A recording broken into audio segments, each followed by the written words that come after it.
What's going on, everybody? It's Patriot Underground here. It is Thursday, November 18th, 2021. Thank you so much for joining me to discover the truth beneath the surface.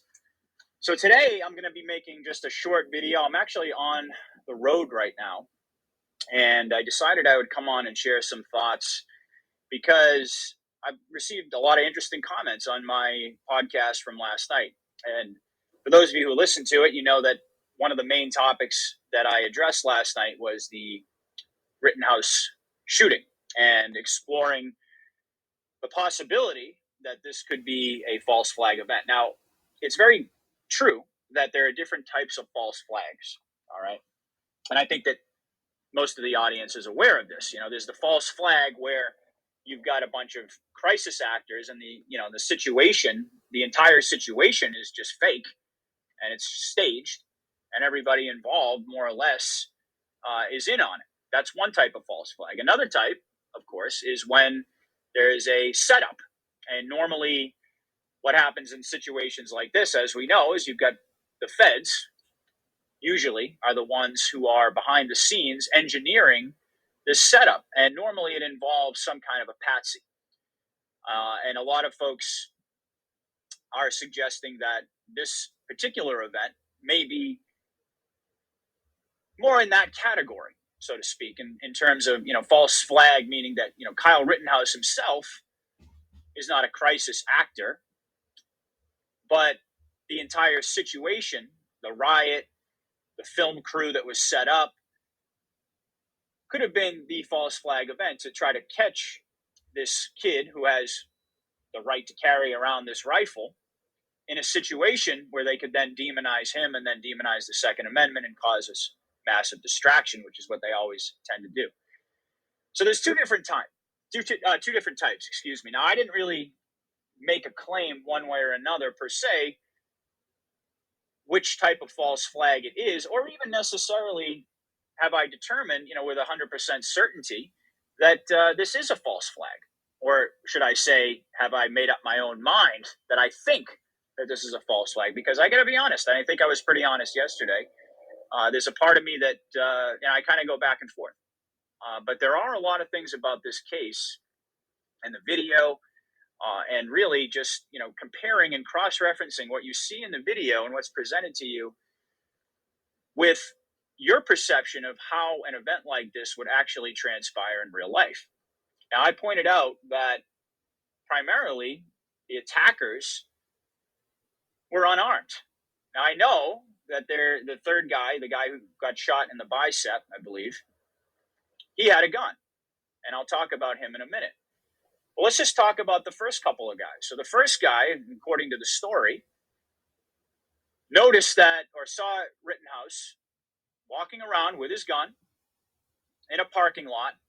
I believe it was of an auto dealership. And this guy, this unarmed guy, now I understand that, he had a whole bunch of mental issues supposedly, but let's put that aside for just a minute. This guy who's unarmed sees a guy walking around with an AR-15 and decides that he's so enraged with why he's there. I guess you could say he had such rage based upon his political ideology that Rittenhouse was even there to help protect these businesses and keep the community safe, that he decided that he was going to start a fight with Rittenhouse. Now that, to me, mental issues aside, unless the guy is completely off his rocker and insane, nobody in their right mind is going to do that. Nobody in their right mind is going to throw any. Apparently, he threw a plastic bag at him. That was the detail that I got that initiated this entire thing. So he throws a plastic bag at him, and then apparently there was Rittenhouse heard a loud pop behind him and turned, and I guess what was a gunshot or what he thought was a gunshot, and turned around and saw this guy, this first guy, reaching and trying to grab his rifle. Now, again, do you think that this is something, does this sound like an event that would make sense in real life? If I were to tell you that story that, somebody's just walking around with an AR-15 and an unarmed man decides that he's going to throw something at him and then try to take his gun away, would your response to that be? What? That doesn't make any sense. You see somebody walking around with a rifle, brandishing the rifle. I mean, you're not going to start a fight with that person.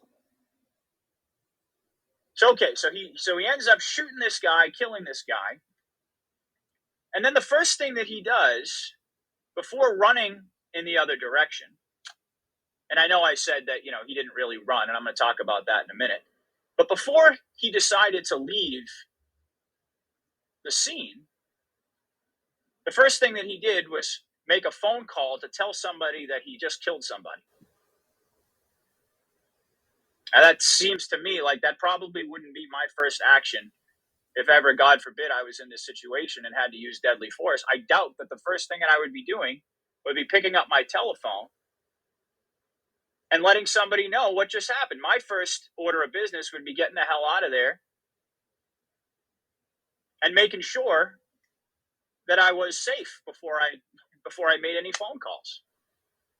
So at this point, we're told now that this is when the mob of people started to chase after Rittenhouse. And this is the point where he actually was, running, I guess you could say. I mean, to me, and I made some comments, in relation to what other people have said on my Telegram and on my videos, but yes, he was jogging away at that point. I mean, some people might even say running, but to me, I don't know about you, but I mean, if I feel like my life is endangered and my life is threatened, I'm going to be running full speed. I'm going to be doing everything that I can to try to get away from that mob of people before I have to shoot somebody else.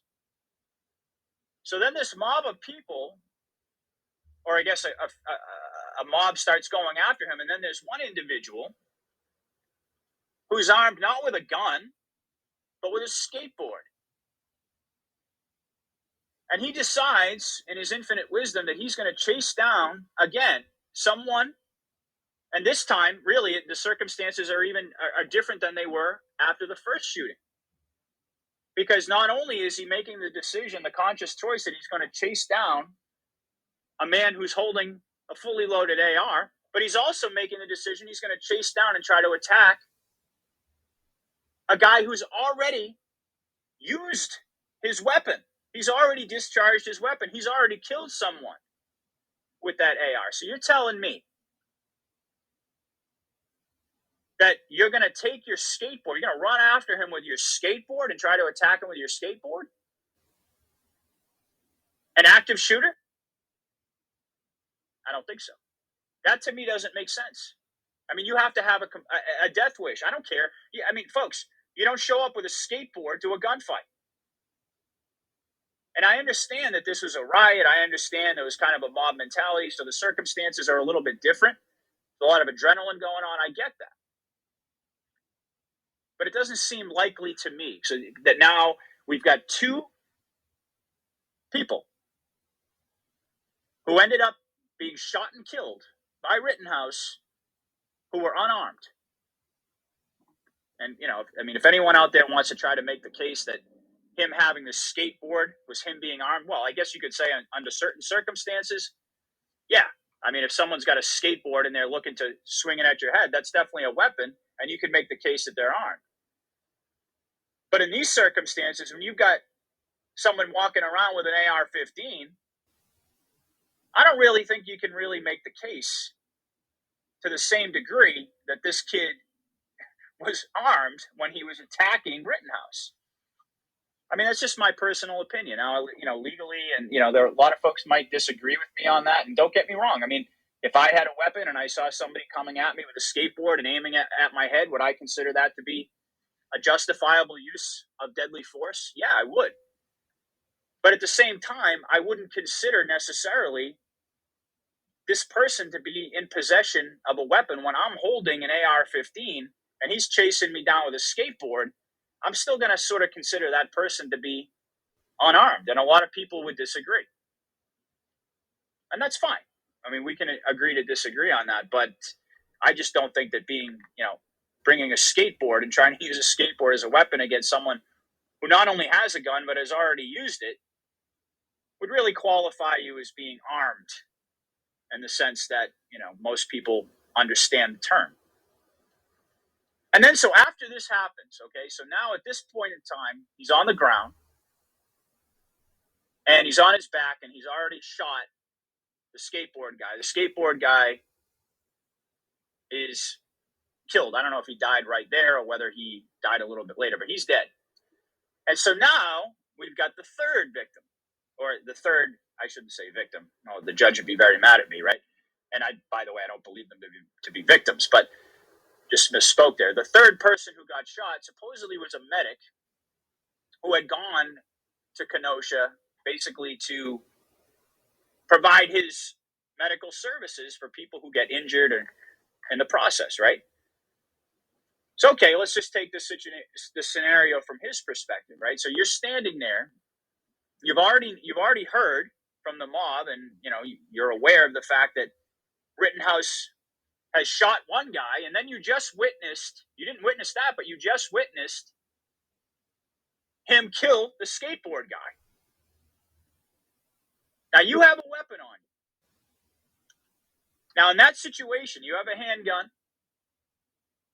Rittenhouse has an AR-15. He's already used it. He's already killed two people. Now, if I'm this medic, there ain't no way in hell that I'm pulling out my handgun unless I believe that Rittenhouse is getting ready to try to shoot me. And if I believe that, you see, and this is where it comes down, people who are familiar with firearms and self-defense, and I know that most of you in the audience, I'm sure are. Most of you, I think, are gun owners, and understand the principles of self-defense very well. And understand that you don't pull out your weapon unless you intend to use it. And if you believe that your life is in imminent danger, when you pull out that gun, you shoot. You don't just pull it out and point it, especially in the direction of someone who has just killed two people. If you think that your life is in danger, you're going to pull out that weapon and you're going to start shooting right away. At least I would. Either that, or you're going to turn around and run and get the hell out of there. Which, quite frankly, that would probably be my first and best option. I'd rather not get into a firefight if I don't have to. The only way that I'm pulling out my gun is if I feel like if I don't pull out my gun, I'm going to end up dead anyway. But if I can run away from an active shooter, and from the perspective of the people that got shot, Rittenhouse was an active shooter.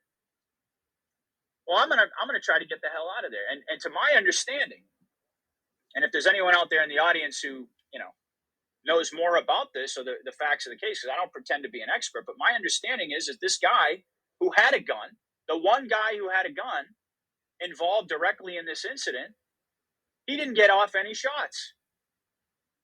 He pulled out his gun and Rittenhouse shot him in the bicep. Now, okay, maybe you could make the argument that he was pulling out his gun and he was getting ready to shoot, and Rittenhouse was just too quick for him.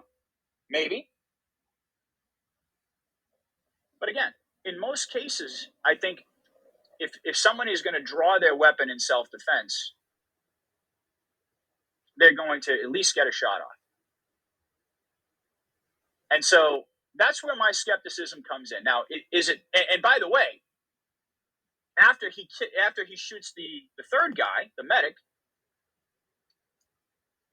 at that point in time, in the video, he gets up. Now, I understand he's probably out of breath. He's probably winded. He's probably, the adrenaline's pumping and everything else. But he gets up and he doesn't just start running toward the police, towards safety. He turns around and starts walking in that direction. Okay, maybe at certain points he got into a light jog, but folks, there's a difference between, in my opinion, there's a difference, but there's a huge discrepancy in the body language of Rittenhouse in this situation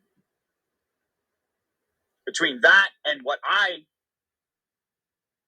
would imagine would actually occur in real life if this situation really went down as they said. Now, could I be wrong? Absolutely. Right? I'm just giving you my perspective. And by the way, there are a lot of people out there who are in full agreement, who think there's been something rotten about this case right from the get-go. Now, if I'm wrong, I'll be the first one to say I'm wrong, right? And I guess that in some senses, I kind of misspoke in my video, and when I said that he never at any point ran. I don't think I actually used those words, but I said that he didn't run away. Yeah, I mean there were points in the video where you could see him. What I would really describe more like just kind of like jogging. I wouldn't even really describe it as running or sprinting in the way that a person would if their adrenaline was pumping and they were genuinely afraid for their life. And then there's the issue of the cameras that were videoing this whole thing. So you imagine that whoever it was who was in this crowd and this mob and this riot of people who got this footage was watching this whole thing transpire in real time. And we're to assume that this entire situation was organic. We're to assume, according to the mainstream narrative, that there was no false flag, there was no pre-planning that went into this, nothing, right? So one person in the crowd happens to have their camera, their phone, and they start videoing this whole thing. And even as other people are scattering when they hear the shots and running for their life, the person who's holding the camera is just as cool as a cucumber. I mean, you don't even see the screen jump around. It's like I said, I think yesterday, I mean, it was almost as if, it was professionally recorded. Like almost like there was a tripod set up and the media was just filming it. Now, I'm not suggesting that. But when you look at the quality of the video, and then you cross-reference that with the actual situation that they're telling us transpired, you're telling me that whoever it was who was holding the camera was able to just sit there and hold it and almost like they're frozen in place and not react the same way that everyone else in the crowd was reacting when they heard gunfire? I mean, to me, you would see, you'd probably see the phone drop, you'd see the camera drop, you'd see it going all over the place, kind of like, like a Blair Witch Project type of situation. Or it's just like when when you see dash cam videos or you see body cam videos of police firefights, interactions, it's always the same way. When it's a real situation, the camera's moving all over the place. So what? The person who was videoing this whole thing had all this adrenaline pumping through them and was hearing gunshots and seeing people get shot in the street in front of them, and they didn't even react to that in a way that a normal human being would react, as indicated by the camera. I mean, to me, even though obviously I can't prove that this is a false flag, and I'm not even really trying to prove that it's a false flag, but to me, there's a heck of a lot of evidence to suggest that the official narrative of this whole story doesn't quite add up.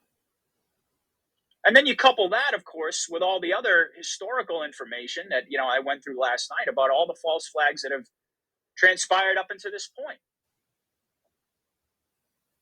I mean, can you really blame folks for questioning this narrative? Can you really blame folks for wondering whether or not, and that's not to mention the timing of it all? The fact that they're dangling this verdict in front of us, it's almost as if they're trying to get as much climactic buildup as they possibly can and as much drama surrounding it as they possibly can. And what has it done? What has this whole Kyle Rittenhouse case done? Well, it's captured people's attention, hasn't it? And isn't that the whole point of a false flag? That and to distract from other issues, shall we say, or from other crimes of the cabal. That's always why they run these false flags on us, to distract us, to keep us divided, to keep us arguing over what actually happened and who was to blame and who's lying about this and who's lying about that. I mean, they don't care about what the truth is. They just want us to argue about the lie. And so again, I would suggest to folks out there, just keep an open mind, because just like with the George Floyd case, I mean, what we saw on TV, I think we're going to ultimately come to realize was all fake, was all staged. And that George Floyd probably isn't even dead. In fact, I've seen pretty significant evidence that he himself was a Mason or is a Mason. I remember at the time thinking to myself, boy, isn't it strange? What a coincidence that the guy, the cop who killed George Floyd, kneeled on his neck for 8 minutes and killed him. Isn't it an amazing coincidence that these guys just happen to be connected to one another by working at the same nightclub? That they were a part of, they were both a part of the same circles? That's really strange. But see, the thing of it is when they run these false flags, the reason why so many people, in my opinion, get fooled by them is because, well, there's a couple of different things. I think on one level, I think people get wrapped up in the argument about the Second Amendment. And I think the cabal knew that this was going to happen. Right? I think that they knew that this was going to be a case that all of the patriots were going to rally around and stand behind Rittenhouse and say, yeah, Second Amendment, he had every right to do it. And then, of course, all the anti-Second Amendment people out there would be on the other side, and there's the division. And so I think part of the reason why we get fooled by these things is because we want to believe in a narrative that supports our ideology. And we fall into the trap of, they've created this divisive situation. Now, whether or not Rittenhouse's case was organic or not, well, that remains to be seen. But just in terms of false flags that we know are false flags, nobody's even arguing about those. Why do people initially get so caught up in it? Well, because there's a political element to it. There's an ideology attached to it that is being threatened. And so therefore, people focus on that as opposed to actually unpacking the details of the case and really paying attention to the details and really asking themselves the question, or series of questions. Okay, well, this is what happened first, this is what happened next, and this is what happened next, and this is how it finally ended. Do these things hold up to scrutiny? I mean, anything is possible, but does it seem likely that what they're telling you is actually, and what you see on the video is actually what really happened? I mean, I don't know Kyle Rittenhouse at all. I mean, as far as I'm concerned, he could be, despite the fact that he was 17 or probably 18 now or whatever, despite the fact that he's so young, I mean, he could be really just a hardcore badass patriotic American at that age. But I can tell you what, folks, when I was 17 or 18 years old, I mean, I was a kid. And the last thing that I would be doing would be walking around in the middle of a riot protecting businesses with an AR-15 at that age. I just, there's something about the circumstances, to me, they don't seem to match the body language. They don't seem to match the camera. They don't seem to match the motivations or the behaviors of these attackers, knowing that they didn't have the ability to counter the weapon that he was carrying around and had already demonstrated willingness to use and use effectively. He'd already killed a couple of people by the time this guy, the only guy who was armed, became a part of this equation. But I just don't think that, despite however crazy you might be, and yeah, there are some examples of people who are really that crazy, who are going to try to start a fight with an armed person, but I would venture to say that those instances are pretty rare. And as far as I'm concerned, that the second guy who got shot, the guy with the skateboard, I'm gonna continue to go with my take on it, which is that he wasn't armed. He may have thought that he was armed. But when someone else has a gun and you don't, well, I mean, you're not armed as far as I'm concerned. Now, again, like I said, if the context was different, I mean, if you have a gun and you're concealed carrying or something like that, someone doesn't know you have a gun and they run up on you with a skateboard or a baseball bat or a knife or anything other than a gun, does that qualify them as being armed in that situation? Absolutely. Does it justify the use of deadly force? Absolutely.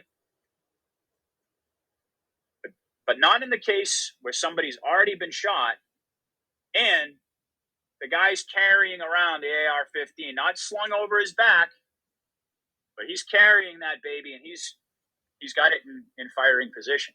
And you got a skateboard, you're not armed. And so therefore, in my mind, you've got two people in the same night, two unarmed people attacking a man with an AR-15 who demonstrated a willingness to use it. Now, and again, I don't think that makes a lot of sense. I don't think it really adds up. I think it'd be strange enough if there was one unarmed person who attacked or tried to get into a fight with Rittenhouse, like a guy with an AR-15. But two, in minutes apart, and then again, the third guy, why didn't he get any shots off? Why didn't he run? Now, like I said, there are possibilities out there, and it's certainly within the realm of possibility that this whole thing really was an organic situation. But at what point do you start to really question? I mean, I'm at that point, and again, until I know for certain that this was a false flag, or I'm already convinced. I started this whole talk with basically a breakdown of the two different types of false flags. I'm already convinced that bare minimum, this was an engineered type of scenario. I believe that whoever was taking that video, probably a Fed, probably somebody who knew without a shadow of a doubt that they were safe, that they weren't going to be fired on. And how would they know that? Because if that's not the case, then this has to be probably the bravest cameraman I've ever seen in my life. But I'm already convinced it at least qualifies as a certain type of false flag. Bare minimum. And I think that there is a possibility that, that we could be talking about a crisis actor situation here. I'm not suggesting necessarily that I've made up my mind about that, but again, all these things that I've pointed out. I mean, Rittenhouse, his body language, his jogging when he should be really just all out sprinting, his decision to make a phone call to tell someone that he killed someone, his not getting up off the ground immediately and running toward the police, but walking in that general direction. I mean, you've just shot 3 people, you've killed 2, and most people. I mean, heck, even if you're a badass, even if you're a patriot, I mean, unless you've been in combat, unless you've actually are a veteran and you've had experience and you've actually shot and killed somebody, I mean, you're going to be shaking. Your hands are going to be shaking.